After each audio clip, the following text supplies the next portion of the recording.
चलिए, इस प्रश्न को विद्यार्थी आप लोग लिख चुके हैं, इसका उत्तर लिख चुके हैं प्रश्न का। नोट में लिखिए किसी समतल चालक चादर के निकट किसी बिंदु पर विद्युत क्षेत्र की तीव्रता का मान अचालक चादर के निकट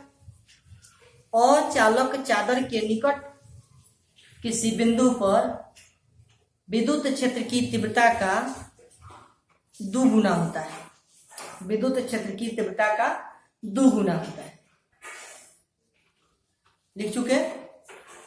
चलिए, अब हम ये गॉस का प्रमेय विद्यार्थी खत्म हो गया, लेकिन गॉस के प्रमेय में एक सबसे महत्वपूर्ण क्वेश्चन है जो परीक्षा में कभी कभी 2 अंक में पूछा गया है। 2014 में एक प्रश्न पूछा गया था कि स्थिर वैद्युत परिरक्षण से क्या समझते हैं, इसका जीवनोपयोगी उपयोग बताएं। बहुत ही महत्वपूर्ण क्वेश्चन है, 2 अंक के लिए। स्थिर वैद्युत परिरक्षण से क्या समझते हैं, इसका जीवनोपयोगी उपयोग बताएं। क्वेश्चन को लिख चुके, क्वेश्चन को एक बार और ध्यान से सुनकर लिखिए। स्थिर वैद्युत परिरक्षण हम लिख भी दे रहे हैं। स्थिर वैद्युत परिरक्षण, स्थिर वैद्युत परिरक्षण से क्या समझते हैं, इसका जीवनोपयोगी उपयोग बताएं। लिख चुके? ये 2 अंक के लिए बहुत ही महत्वपूर्ण क्वेश्चन है। आइए इसको हम लोग मैथमेटिकली समझते हैं, थ्योरेटिकली भी समझेंगे और मैथमेटिकली भी समझेंगे, दोनों तरीके से समझेंगे। विद्यार्थी इसको इंग्लिश में बोलते हैं इलेक्ट्रोस्टैटिक शील्डिंग। क्या बोलते हैं? Electrostatic shielding. ध्यान देंगे, इसको बोलते हैं इलेक्ट्रोस्टैटिक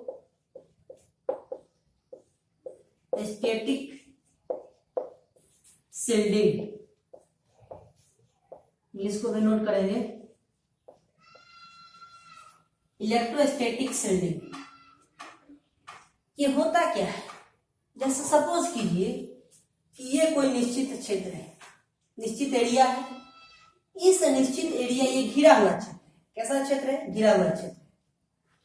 और इस घिरे हुए क्षेत्र के अगल बगल में आवेश उपस्थित है। आवेश का मान उपस्थित है, मतलब ग्रेटर देन 0। लेकिन इस अंदर में, इस घिरे हुए क्षेत्र में आवेश का मान 0 है। आवेश का मान क्या है? 0 है। तो जहां पर आवेश का मान 0 होगा, वहां पर विद्युत क्षेत्र की तीव्रता का प्रभाव नहीं होगा, क्योंकि गॉस के प्रमेय की सहायता से हम जानते हैं कि विद्युत फ्लक्स बराबर Q बटा एप्सिलॉन नॉट होता है, और विद्युत फ्लक्स Q फाई बराबर E गुने A होता है। तो Q बटा एप्सिलॉन नॉट गुने A हो जाएगा। इसका मतलब कि विद्युत क्षेत्र की तीव्रता अगर आवेश का मान 0 हो जाए तो विद्युत क्षेत्र की तीव्रता का मान भी 0 हो जाएगा। अर्थात जहां पर आवेश उपस्थित नहीं होगा, वहां पर विद्युत क्षेत्र की तीव्रता का प्रभाव नहीं पड़ेगा। ये बात तो स्पष्ट हो गया। इसी प्रभाव से बचाने की प्रक्रिया को क्या कहते हैं? स्थिर वैद्युत परिरक्षण। मतलब कह रहा है कि ये कोई निश्चित क्षेत्र है, घिरा हुआ क्षेत्र है, इसको विद्युत क्षेत्र की तीव्रता के विद्युत क्षेत्र की तीव्रता के प्रभाव से बचाने की प्रक्रिया को, जो हम प्रोसेस अपनाते हैं, जो प्रक्रिया अपनाते हैं विद्युत क्षेत्र की तीव्रता के प्रभाव से बचाने के लिए किसी निश्चित क्षेत्र को, वही कहलाता है स्थिर वैद्युत परिरक्षण। क्लियर हो गया? जैसे सपोज कीजिए आप किसी कार में बैठे हैं और आप कार का जो दरवाजा हम खोल कर, और अचानक आसमान से बिजली गिरे, मतलब आवेश गिरे उस दरवाजा पर, तो आप उस स्थिति में क्या कीजिएगा अपने आप को बचाने के लिए? बोलिए। तो आप उस स्थिति में यही करेंगे कि आप कार के अंदर बैठे हैं, कार का दरवाजा खुला हुआ है, तो जैसे ही बिजली गिर रही है तो आप तुरंत उस दरवाजा को बंद करेंगे और खिड़की को बंद करेंगे। यदि आप शीशा वाला खिड़की आप खोल कर रखें तो उसको बंद करेंगे। इससे क्या होगा कि उस आवेश का जो प्रभाव है कार के अंदर में नहीं होगा, बल्कि कार के बाहर में। तो जब कार के बाहर में उस आवेश का प्रभाव होगा तो विद्युत क्षेत्र की तीव्रता प्रभावित करेगा बाहर में, न कि अंदर में। तो आप अंदर में उस बिजली से सुरक्षित हो जाएंगे। यही इसका जीवनोपयोगी उपयोग है। समझ में आ गया? इसका लैंग्वेज लिखिए, कैसे लिखेंगे लिखिए। देखिए, किसी निश्चित क्षेत्र के अंतर्गत विद्युत क्षेत्र की तीव्रता के प्रभाव से बचने की प्रक्रिया को विद्युत क्षेत्र की तीव्रता के प्रभाव से बचने की प्रक्रिया को स्थिर वैद्युत परिरक्षण कहते हैं। स्थिर वैद्युत परिरक्षण कहते हैं। लिख चुके? इसका उपयोग लिखिए। जब कोई व्यक्ति किसी कार में बैठा हो और उस कार का दरवाजा खुला हो, तथा अचानक आसमान से कार पर बिजली गिरती है, तो उस व्यक्ति को बिजली से बचने के लिए तुरंत ही कार का दरवाजा बंद कर लेना चाहिए, जिससे कि बिजली का प्रभाव कार के बाहर हो परंतु कार के अंदर बिजली प्रभावित न हो, बिजली प्रभावित न करे, जिससे हम आसानी से बच सकते हैं, जिससे व्यक्ति आसानी से बच जाएगा। लिख चुके? ये इसका थ्योरेटिकल कॉन्सेप्ट हो गया, भाषा वाला। आप इतना भी लिखेंगे तो आपको नंबर मिलेगा। आइए थोड़ा सा इसका मैथमेटिकल कॉन्सेप्ट हम लोग समझते हैं। आइए ध्यान दीजिए। देखिए,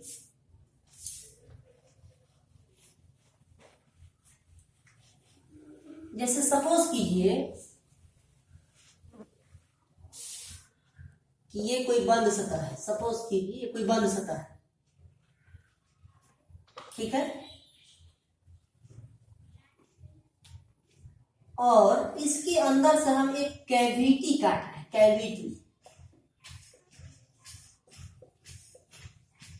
कैविटी मतलब एक छोटा सा इसमें से भाग काट कर हम निकाल रहे हैं, ठीक है। और इसमें आवेश का मान 0, इसमें आवेश का मान कितना है? 0 है। और इस पर आवेश उपस्थित है बाहर में, Q धन आवेश। कितना धन आवेश? Q धन आवेश उपस्थित है, ठीक। अब हम चाह रहे हैं कि इसके अंदर में विद्युत क्षेत्र की तीव्रता का व्यंजक प्राप्त करें। इसके अंदर में विद्युत क्षेत्र की तीव्रता क्या होगा उसकी गणना करें। तो हम क्या करेंगे कि एक अंदर में काल्पनिक पृष्ठ की रचना करेंगे, और काल्पनिक पृष्ठ की जब हम रचना करेंगे तो इसके अंदर में आवेश कितना है? 0 है। तो लिखेंगे थोड़ा सा गॉस प्रमेय की सहायता से। देखिए,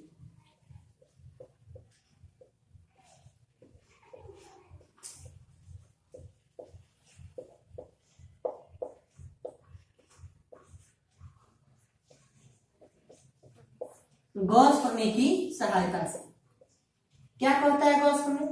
बंद सतह का समाकलन EdA बराबर में Q इंटरनल बटा एप्सिलॉन, ये ना कहता है। यहां से लिखेंगे बंद सतह का समाकलन इंटीग्रेशन EdA बराबर Q इंटरनल, तो Q इंटरनल अंदर में आवेश कितना है? 0 बटा में एप्सिलॉन नॉट। क्लियर हो गया? यहां से लिखेंगे E इंटू DA का इंटीग्रेशन A बराबर 0 बटा एप्सिलॉन नॉट। ये गुना में इधर आएगा तो भाग में, तो E बराबर होगा 0 बटा एप्सिलॉन नॉट गुने E। कितना हो जाएगा? इसका मतलब कि ये वैल्यू क्या हो जाएगा? 0। This value will be becomes to 0। ये वैल्यू 0 हो जाएगा। इसका मतलब ये हुआ कि जहां पर आवेश नहीं होगा वहां पर विद्युत क्षेत्र की तीव्रता का प्रभाव 0 होगा। क्लियर है? और जहां पर आवेश उपस्थित होगा वहां पर विद्युत क्षेत्र की तीव्रता का प्रभाव होगा, बल्कि विद्युत क्षेत्र की तीव्रता का मान 0 नहीं होगा। इस तरह के प्रभाव को ही स्थिर वैद्युत परिरक्षण कहा जाता है। क्लियर हो गया? आप उस लैंग्वेज को भी लिखेंगे और इस मैथमेटिक्स से भी थोड़ा सा कंक्लूड करेंगे। आ गया समझ में? चलिए नोट कर लीजिए। फिर उसके बाद हम एक फलक से क्वेश्चन करते हैं। लिखिए,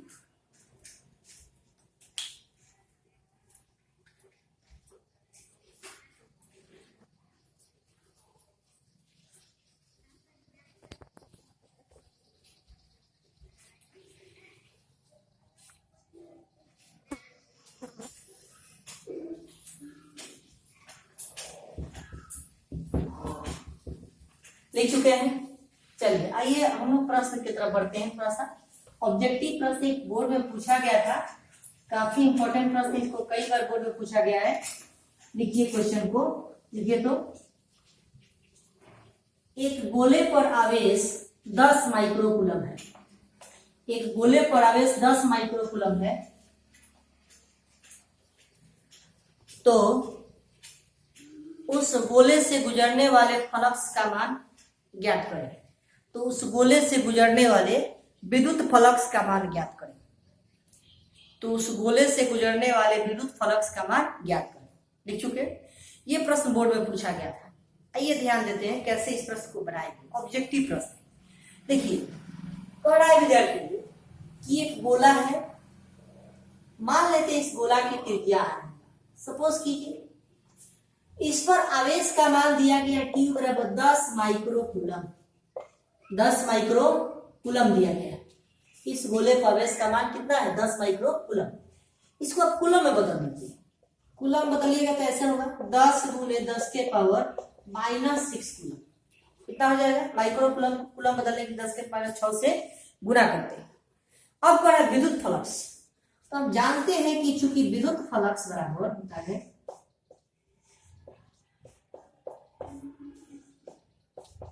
विद्युत फ्लक्स फाई बराबर ई गुने ए होता है। ई गुने होता है ना।